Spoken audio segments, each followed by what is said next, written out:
to understand all the chaos in the world,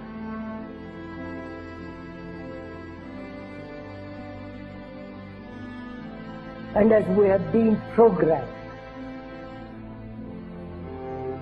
both biologically, physically, programmed mentally, intellectually, one must be aware of this being programmed like a computer. The Quran says, you are busy piling up, calculating, developing your careers, your money, your occupation, your wealth, until you visit the graves. Think about it. When was the last time that you went to a funeral? What was the demeanor?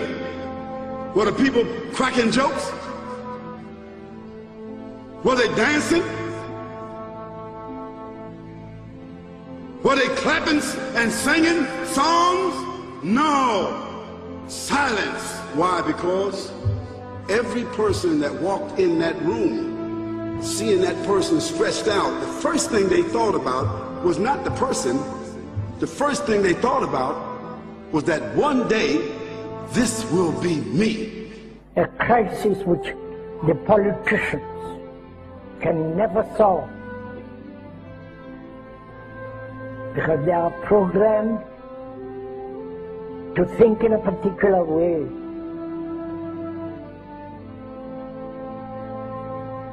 Nor the scientists can solve or understand the crisis, nor the business world, the world of money.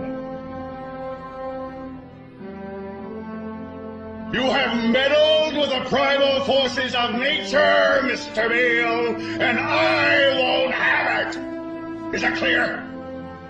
You think you've merely stopped a business deal? That is not the case. The Arabs have taken billions of dollars out of this country, and now they must put it back. It is ebb and flow, tidal gravity. It is ecological balance. You are an old man who thinks in terms of nations and peoples. There are no nations. There are no peoples. There are no Russians. There are no Arabs. There are no third worlds. There is no West. There is only one holistic system of systems. One vast and immane, interwoven, interacting, multivariate, multinational dominion of dollars. Petrodollars, electrodollars, multi-dollars, Reichmarks, rands, rubles, pounds, and shekels. It is the international system of currency which determines the totality of life on this planet. That is the natural order of things today. That is the atomic and subatomic and galactic structure of things today. And you have meddled with the primal forces of nature. And you will atone. So Allah said, "Alhaakumut takathur." All of us, all of you are engaged in running your mouths, doing your business, multiplying, buying houses, cars, business, whatever you're doing. And when you're told about God, religion, life, morality, you're saying, look, I ain't got no time for that. I ain't got no time for that. I don't want to hear that. See how arrogant people can be until they visit the funeral house.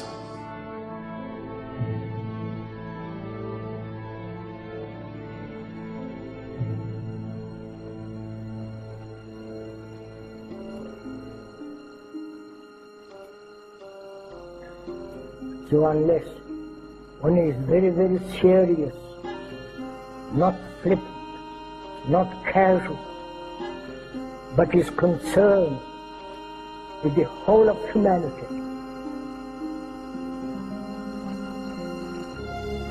And to understand this human behavior, human thought that has brought us all to this point.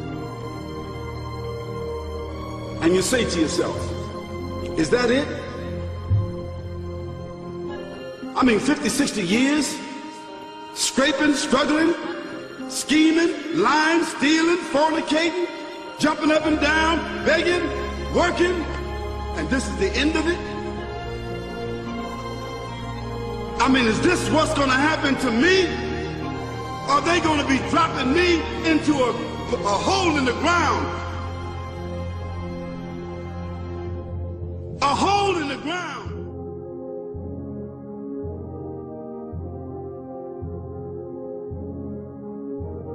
I disagree with you on Israel, but in what way? You're not a supporter. I hope Israel flourishes. I just don't think it's worth an American life or an American dollar.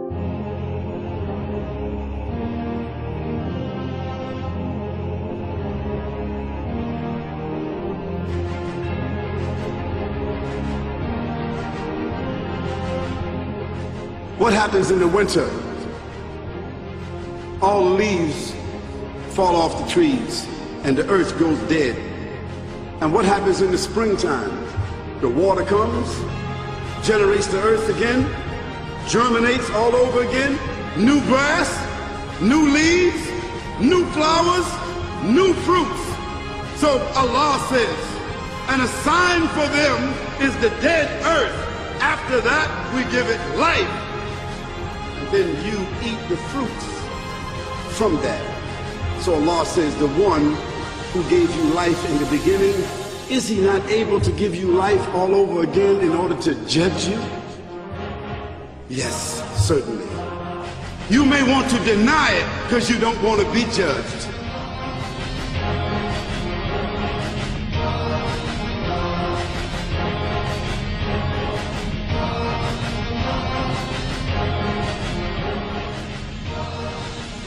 And we said, and to us this living, which is misery, is we accept. If we didn't accept this existence as misery, then life and death are the same movement. Like love, death, and living are one. One must totally die to find what love is. And to go into this question of what is death, what lies beyond death, whether there is reincarnation, whether there is a resurrection, for all that becomes rather meaningless if you don't know how to live. We now are a nation known to start war. We feel compelled because of our insecurity that we have to go over and attack these countries to maintain our empire. We have over 700 bases, we're in 130 countries, and we're talking about bombing Iran. It is such a dramatic change from what is truly American and truly constitutional. I don't want to run the world. The Constitution doesn't give me the authority to run the world. We ought to mind our own business is what we need to do. Spending overseas, wasting money. This is a continuation of a revolution. It is a peaceful revolution. It's up to you to spread this message around this country. This is an American cause. It's a cause of freedom. There's something going on in this country, and it's big. Spread the message. Thank you. Because there's a reason for humans to go inside the grave. If the Creator wanted to, He could have caused us to live and then disappear into the atmosphere. But He didn't. He caused us to go into another womb called the tomb. You started out in the womb of your mother and you wind up in the womb of the earth called the tomb. The alternative is that civilizations don't last very long, but destroy themselves.